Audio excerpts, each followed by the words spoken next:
Hi everyone, Suzanne here. I hope you're all well and welcome to Sew Custom. Today's video, as you will have already seen from the thumbnail, is how I sewed up this little number.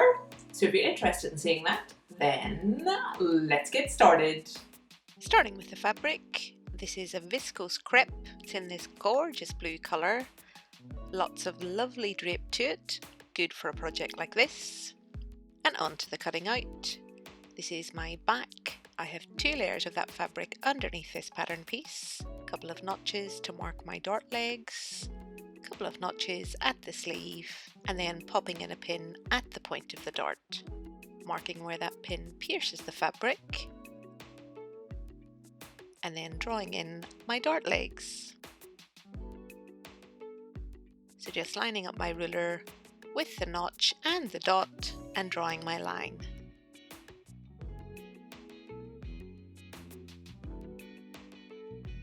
Ready to pin. So firstly pinning the point of the dart, then making sure those 2 notches at the bottom of the dart legs are matched up, popping in my pin through the line on top, out through the line on the bottom and back up through again. So that's that done and ready to stitch. Back stitching to start, following that chalk line the whole way up and pulling my threads to finish. So I'll tie off those threads and give my darts a bit of a press off camera, and this is the result. And now that that's done, I'm ready to stay the neckline.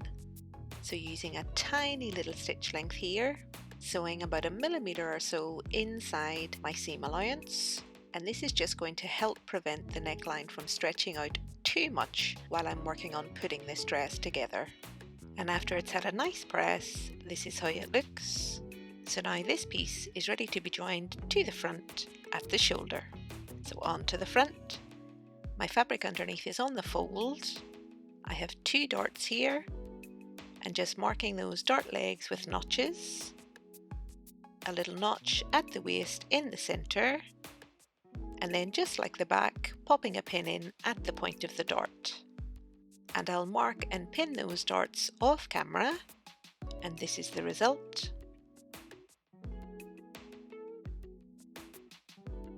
And ready to stitch. Starting with that bust dart, back stitching at the bottom of the dart legs, following that chalk line the whole way up, and pulling my threads to finish. Exactly the same thing on the waist dart. Back stitching at the bottom of the dart legs, following that chalk line and pulling my threads. And just like before, I'll tie those threads and give my darts a nice press off camera, and this is the result. So happy with that. And I want to do the same thing here as I did on the back, so stay the neckline. So I'm using that same tiny little stitch length, sewing about 1 millimeter or so inside my seam allowance, from one shoulder the whole way around up to the other shoulder. So I've given that a press, and now my front is ready to be joined to my back at the shoulder. So my fabric is right sides together, lining up those shoulder seams and pinning, and ready to stitch. Back stitching to start at my 1 centimeter seam allowance, and back stitching to finish. So I finished that edge and given those shoulder seams a bit of a press, and this is how they look. So now this piece is ready for my sleeves. I have 2 layers of fabric underneath this pattern piece and a few notches around this one. So the usual notches around the sleeve head, and one just at the centre of that bottom edge. So that's that done. So now I want to gather around the sleeve head. So I'm going to run 2 lines of stitching between those outermost notches you see me snip. So using the longest stitch length on my machine, starting at the first notch, back stitching the whole way around the sleeve head, and then pulling my threads at that last notch. So that's the first line done. So on to the second line. So I've moved my needle to the right and I'm running that second line just alongside the first, backstitching to start and pulling my threads to finish. So that's that done. So to gather down that fabric, I'm just leaving those threads that are underneath as they are and pulling on the top 2 threads, pushing my fabric along the thread. So just measuring here to see if I've gathered enough, and I have. So tying off my threads and just giving the edge of those gathers a little bit of a press. That will make it a bit easier later on when I come to stitch. So I have gathers along that bottom edge also. So I'm going to do exactly the same thing as I've just done on the sleeve head along this bottom edge. So just finishing my second line of stitching here. And off camera I've gathered that fabric down. I'm measuring here to make sure I've gathered enough, tying my threads off and pressing down the edges. So that's the top of my sleeve all prepped and ready to be joined to the bottom. So I have 2 layers of fabric underneath this pattern piece, 1 little notch at the center. So that's that done. So now to join my 2 sleeve pieces together. So lining up my notches, my fabric is right sides together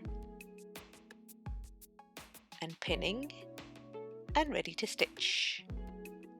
Backstitching to start at my 1 centimeter seam allowance and backstitching to finish. So that's that done. So I'll finish off that edge and give that seam a nice press off camera, which you can see here. So that's my sleeve complete and ready to be joined to my bodice. So lining up my front notch, my shoulder seam and my back notches, pinning and ready to stitch. Backstitching to start at my 1 centimeter seam allowance, taking this nice and easy around that sleeve head and over those gathers, and backstitching to finish. And just like before, I'll clean up that edge and give the whole thing a nice press, which you can see here. So super happy with this. And now that that's done, I'm ready to close up my side seams. So laying my front over my back, lining up my underarm, lining up my edges and pinning. And ready to stitch. Starting at the wrist, backstitching at my 1 centimeter seam allowance the whole way down and backstitching to finish.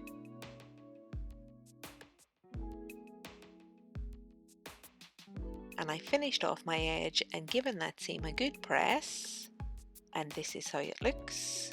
So happy with that. And while I was at the overlocker, I just ran my sleeve hem through it just to tidy it up, and then pressed up my hem by my allowance and pinned into place. And stitching here directly through those overlock stitches using a little bit of a longer stitch length, backstitching to start and backstitching to finish. So that just needs a bit of a press, which you can see I've done here. Happy with that. So that's as much as I can do on the bodice at this stage. So on to the skirt. This is my back. I have 2 layers of fabric underneath this pattern piece, a little notch to mark the bottom of my zip. So that's my back all cut out. So for the bottom of the skirt I have a flounce piece to add. So I have 2 layers of fabric underneath this piece.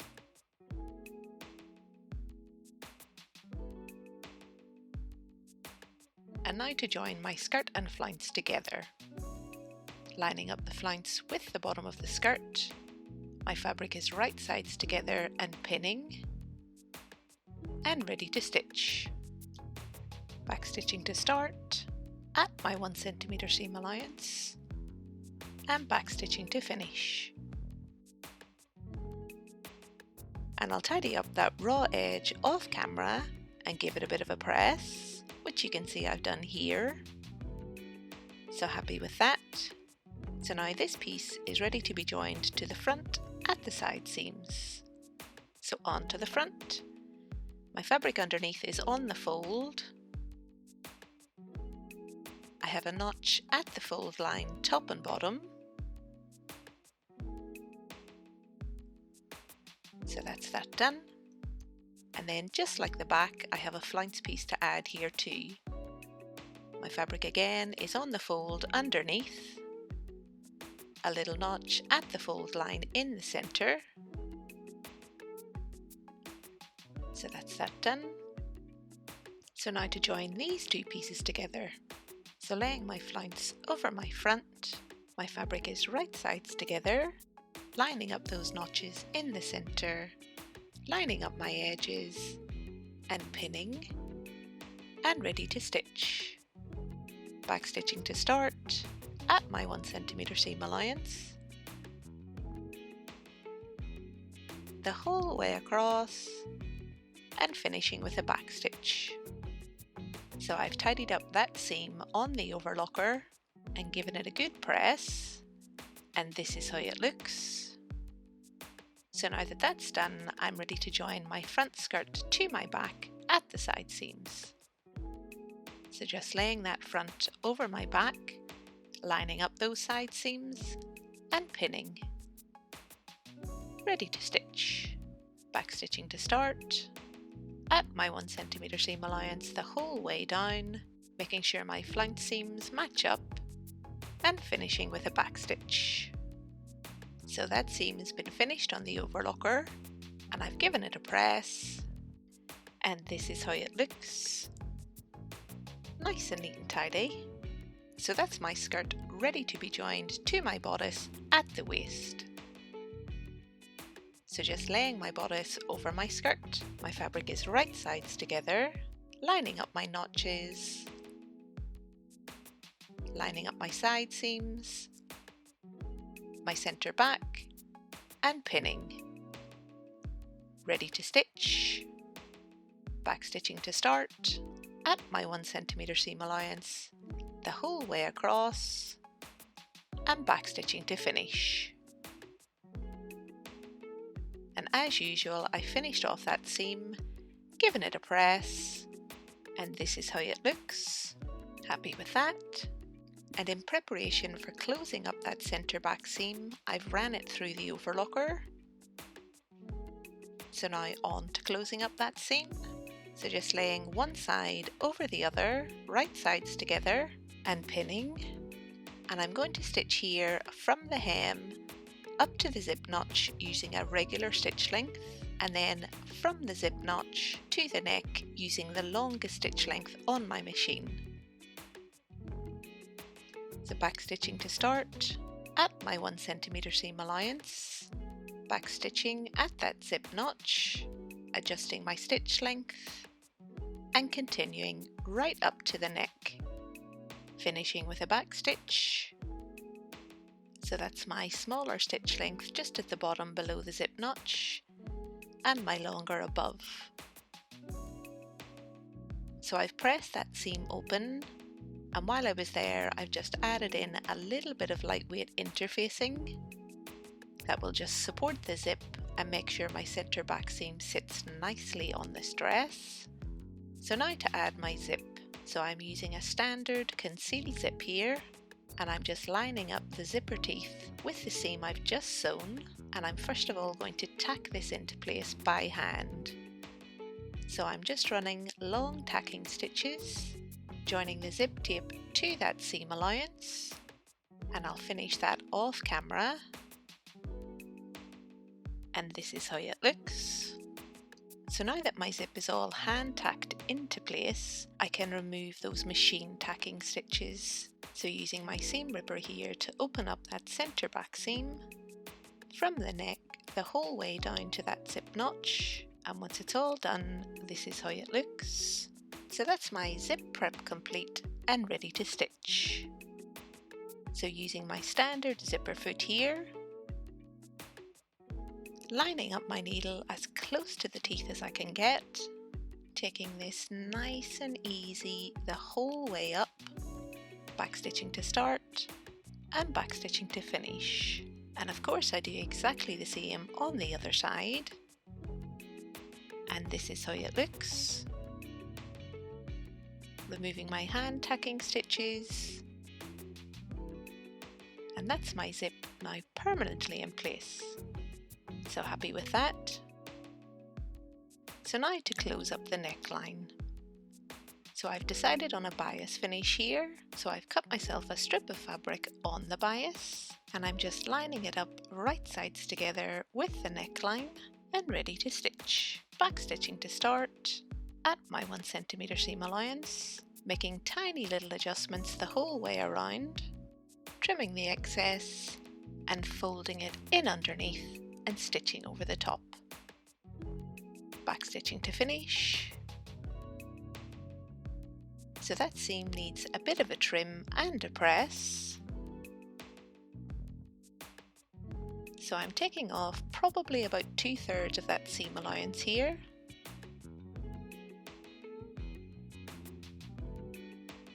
And then pressing the bias away from the bodice, but making sure that that trimmed seam allowance in underneath is butted up against the bias. Ready to understitch. So I'm stitching through the bias, through that trim seam allowance in underneath, backstitching to start, using a little bit of a longer stitch length here, and backstitching to finish. And this will just help to keep that bias tucked away in underneath. So now just to tidy up that raw edge. So folding it over the line of stitches I've just sewn, giving myself a nice crease line there, folding again and pressing.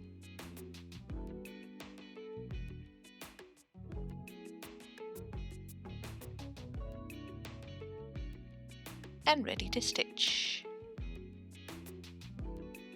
Backstitching to start, stitching right along that inner crease edge, using that same longer stitch length,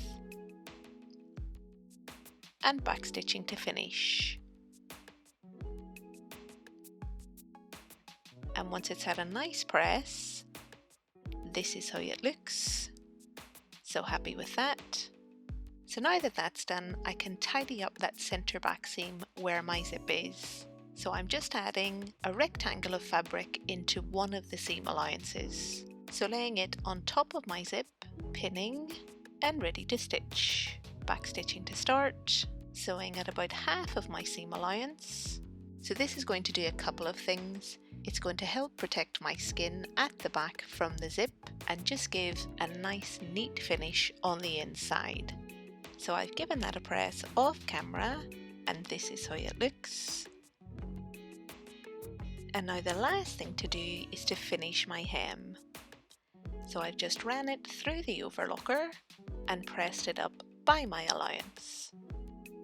And stitching here directly through those overlock stitches, using a little bit of a longer stitch length, backstitching to start and backstitching to finish. And once it's had a press, this is how it looks, nice and neat. And with that, this little dress is complete. So I have that flounce the whole way around the bottom, got my waist and bust darts, got those gorgeous sleeves all in place with my gathers, my neckline all neatly bound, and on the back, my zip in place, that little bit of fabric protecting my skin, my waist darts, and that gorgeous flounce around the bottom. and this is how it looks on. So I'm so happy with how these sleeves have turned out. I love that they're two pieces. I love that they're quite unusual. I love the gathers going into the bottom piece, the gathers going into the shoulder, and I think they gave a simple shift dress like this just something a little bit extra. I love the shape of the skirt, the length of the skirt. Love the flounce around the bottom. This is another one that is so comfortable to wear, and if you've been following along over on Instagram, you will have seen the inspiration for this one, and I think I've got it right. Mine's a little bit longer, but apart from that, I think it's pretty much the same as the original, so super happy with how this has turned out. So I really hope you guys enjoyed the video. I hope you found it useful. If you did, give it a thumbs up. If you've not yet subscribed, please do, and I shall see you guys in my next one. Until then, I hope you have a fantastic week. Bye, folks!